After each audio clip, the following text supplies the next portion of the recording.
기도하겠습니다. 좋으신 아버지 하나님, 오늘도 저희들에게 이 아침을 허락하여 주시고 이 아침에 깨어 말씀과 기도와 찬송으로 나아갈 수 있게 하시니 감사를 드립니다. 주님, 날마다 우리가 주님의 말씀 안에 깨어 살면서 주님의 진리를 붙들고 우리에게 주어진 이 삶을 통해서 하나님 나라의 선한 역사, 평화와 정의와 공의의 삶을 살아내는 우리의 삶의 자리가 되게 하여 주시옵소서. 우리 구주 예수 그리스도 이름으로 기도드립니다. 아멘. 오늘 우리에게 주신 말씀은 시편 84편에서 87편입니다. 본문 읽기는 85편 1절에서 13절입니다. 여호와여, 주께서 주의 땅에 은혜를 베푸사 야곱의 포로된 자들이 돌아오게 하셨으며 주의 백성의 죄악을 사하시고 그들의 모든 죄를 덮으셨나이다. 주의 모든 분노를 거두시며 주의 진노를 돌이키셨나이다. 우리 구원의 하나님이여, 우리를 돌이키시고 우리에게 향하신 주의 분노를 거두소서. 주께서 우리에게 영원히 노하시며 대대에 진노하시겠나이까.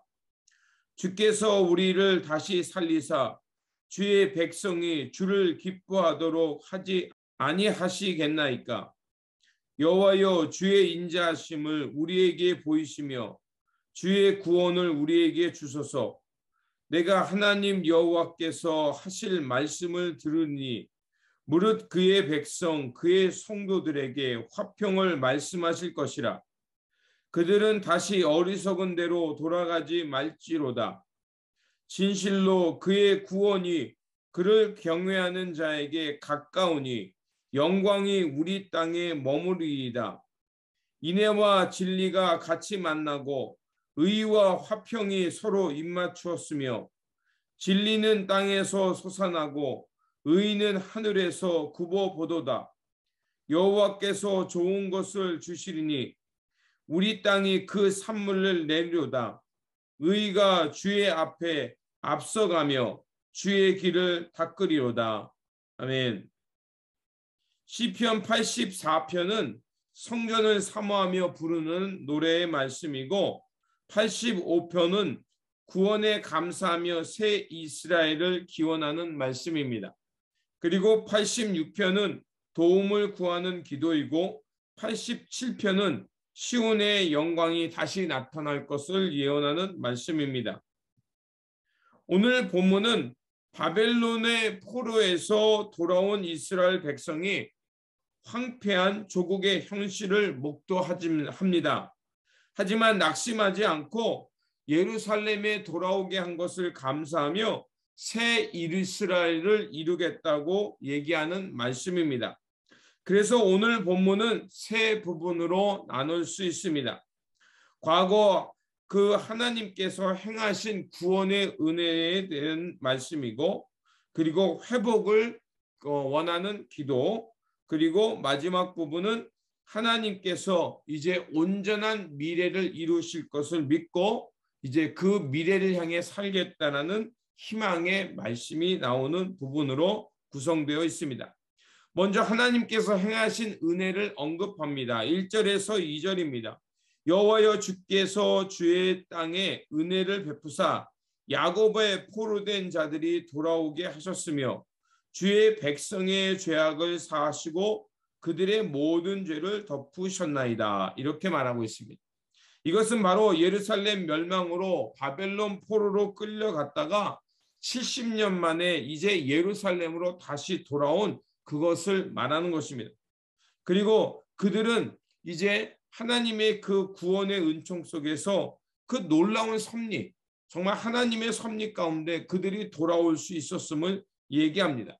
그래서 그들은 그 말하기를 역사의 주관자가 하나님이시며 죄와 죽음의 고통에서 해방시키시는 분은 오직 하나님 여호와뿐이다 라고 말합니다.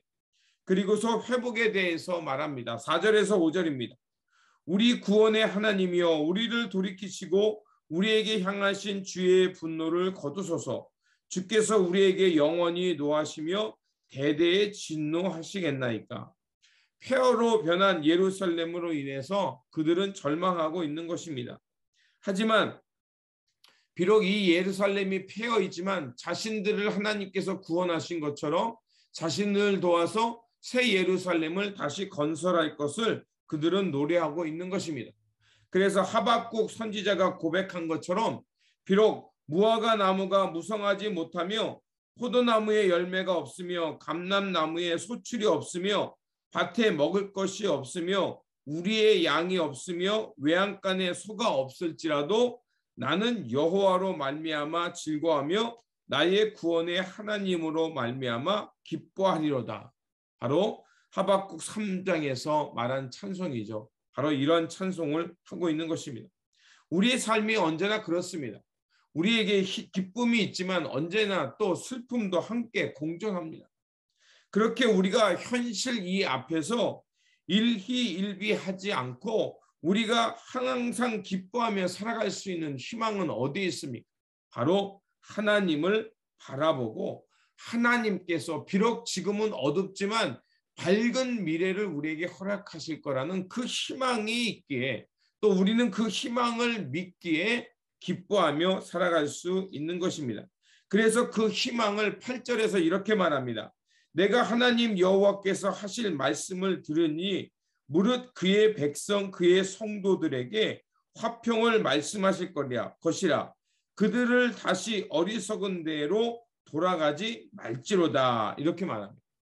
이 말은 뭐하냐면 이제 하나님께서 과거에 우리가 잘못해서 이러한 진노를 받았지만 마침내 하나님께서 우리를 돌이켜서 돌아오게 하셨다는 것을 이야기하면서 이제 불순종에서 떠나 하나님의 말씀을 업신여기며 그 수많은 선지자의 소리를 무시했던 것을 회개하면서 이제 다시는 그 길을 가지 않을 것이며 하나님의 말씀에 순종하면서 오직 하나님의 길을 걷겠다는 것을 오늘 본문은 말하고 있는 것입니다. 그렇습니다. 오늘 우리가 직면하고 있는 이 문제들 또 우리가 겪는 이런 딜레마들은 결국 하나님의 말씀을 듣지 않는 그 결과일 수 있다는 것입니다. 그렇게 우리 삶에서 다시 한번 이 역사를 주관하시는 하나님을 기억하면서 그 옛사람 과거의 죄와 죽음의 삶에서 벗어나서 하나님의 생명으로 우리가 걷기 시작한다면 틀림없이 새 세상 새로운 변화의 역사가 일어날 것입니다. 그래서 그 온전한 미래 하나님께서 구원하시고 온전한 평화가 있는 그 미래를 꿈꾸면서 이제 희망의 길을 걷겠다라고 시편의 지혜자는 말합니다. 9절에서 10절입니다. 진실로 그의 구원이 그를 경외하는 자에게 가까우니 영광이 우리 땅에 머무리이다. 인애와 진리가 같이 만나고 의와 화평이 서로 입맞추었으며 진리는 땅에서 솟아나고 의는 하늘에서 굽어 보는도다. 아멘입니다. 그렇습니다. 지혜자는 우리에게 바로 그 희망의 미래를 이뤄갈 수 있는 지혜를 말합니다. 그것은 뭐냐? 하나님을 경외하는 자에게 하나님이 가까이 하신다는 것을 깨닫고 인애와 진리가 같이 만나고 의와 화평이 서로 입맞추는 그런 평화의 삶, 그 진리의 삶을 살아내라고 말하고 있습니다. 그리고 우리가 이렇게 하나님을 경외하며 진리와 자비, 의와 평화를 향해 살아갈 때 하나님께서 주시는 약속이 있다는 것입니다. 그게 바로 12절과 13절. 여호와께서 좋은 것을 주시리니 우리 땅이 그 산물을 내리로다. 의가 주의 앞에 앞서가며 주의 길을 닦으리로다. 아멘입니다. 그렇습니다. 우리가 주님의 말씀을 향해 주님의 진리와 주님의 은혜를 향해 살아가면 틀림없이 하나님께서 이 땅 가운데 하나님께서 이끌어 가시는 세상 가운데 하나님의 의와 하나님의 공의가 흐르는 세상을 보게 될 것이라는 것입니다.